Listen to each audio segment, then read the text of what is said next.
China's real-life Squid Game is revealed, and the Chinese Communist Party is terrified.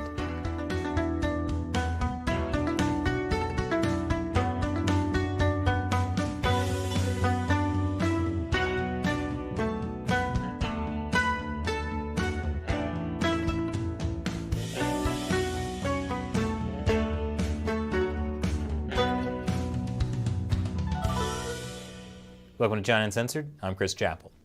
Squid Game is one of the most popular shows in the world right now. It's a Korean drama about people trapped in debt, invited to play a series of games for cash. Except it turns out the games are deadly. Think Hunger Games, or Battle Royale, or Working Girl.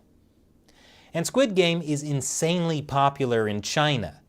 Even though Netflix is banned, the Chinese streaming giant Youku has even been accused of making their own knockoff Squid Game TV show, which I think is unfair.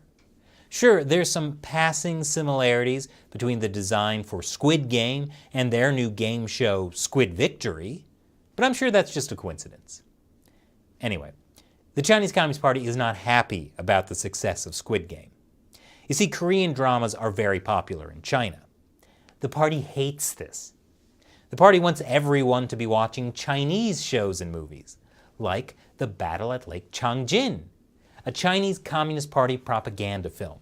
It was literally commissioned by the party's propaganda department. The movie is about Chinese soldiers defeating American soldiers during the Korean War. Wait, does that make it a Korean drama? Anyway, Chinese officials are so insecure about Korean dramas that top party officials have devoted time to debating why China can't make a soap opera as good as South Korea's. One official said, "It is more than just a Korean soap opera. It hurts our cultural dignity." Wang Qishan, the guy who was leading Xi Jinping's anti-corruption campaign, had a different approach. He tried to spin the success of Korean dramas as a victory for Chinese culture. Wang said, "The core and soul of the Korean opera is a distillation of traditional Chinese culture. It just propagates traditional Chinese culture in the form of a TV drama.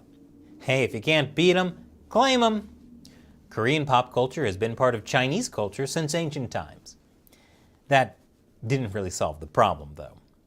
For a while, China even banned all Korean music and entertainment. So the success of Squid Game is like a recurring nightmare for the Chinese Communist Party.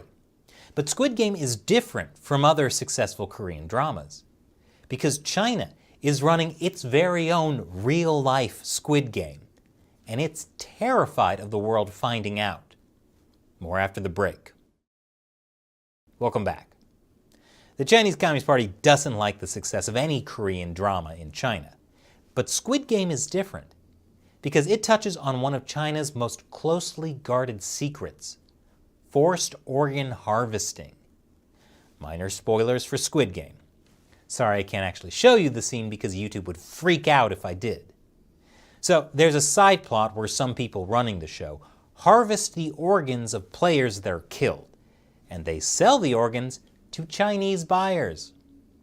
The writers of Squid Game knew what they were talking about because China does in fact kill prisoners of conscience to harvest their organs. Some of the more than 1.5 million detainees in Chinese prison camps are being killed for their organs to serve a booming transplant trade that is worth some $1 billion a year. That was the finding of the China Tribunal in 2019. It was an independent people's tribunal led by Sir Jeffrey Nice, the same guy who prosecuted former dictator of Yugoslavia, Slobodan Milosevic, at the International Criminal Court. And when the tribunal says these are people in prison camps, they're not talking about people who are in prison for committing crimes. They're talking about people who are in prison for their religious beliefs or their ethnicity. The primary victims are Falun Gong practitioners. Falun Gong is a Chinese spiritual practice the Communist Party has been persecuting since 1999. More recently, ethnic Uyghurs are becoming a major source of organs. Tibetans and House Christians have also been victims of China's organ harvesting. Now, to be clear, when you hear organ harvesting, we're talking about people who are killed specifically for their organs. And it's not some back alley black market thing. It's being done in state-run hospitals sanctioned by the Chinese Communist Party. You see, in most of the world, to get an organ, you need to be put on a waiting list that can take years, because you're essentially waiting for a compatible person to die naturally or from an accident. In China, you can schedule a transplant. That is not possible unless you're scheduling someone to die. Organs have a very short shelf life, sometimes just a few hours. Of course, the Chinese Communist Party is covering this up. Just a week before the Netflix hit Squid Game was released, Beijing furiously denied the existence of a state-sponsored organ harvesting program. Unfortunately, the UN and the World Health Organization are basically powerless to stop China's organ harvesting because of the control China has over those organizations. Squid Game isn't the first to comment on organ harvesting in China. In the book World War Z, the zombie apocalypse begins because of Chinese organ harvesting. Of course, that plotline was cut from World War Z, the movie, since Hollywood wanted it to get shown in the China market, so they could harvest the profits. Joke's on Hollywood, though, since the government never allowed their movie in China. And now it's time for me to answer a question from a member of the China Uncensored 50 Cent Army, a viewer who supports our channel on the crowdfunding website Patreon and Locals. Grimoire Weiss asks on Patreon, considering Jiang Zemin's age, remarkable for a frog, what will happen to his faction once he passes away? Will this be the final victory for Xi, or will he still have other powerful enemies to face? That's a very good question. Yes, it is remarkable that former Chinese leader and humanoid toad Jiang Zemin is still alive at 95. He's the one basically responsible for the persecution of Falun Gong and organ harvesting. And if you've been watching the show, you know he leads a political faction locked in a life-or-death power struggle with current Chinese leader Xi Jinping. Now, Jiang's faction is basically tied together by shared crimes against humanity, specifically the persecution of Falun Gong and organ harvesting. That's how they all rose to power. Even if Jiang were to die, his entire faction is still tied together by those crimes.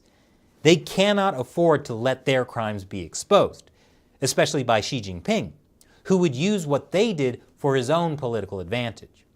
So Jiang's people will still fight for power after he dies. That's why this is a life-or-death power struggle. There's no way for either side to back down. Thanks for your question and your support.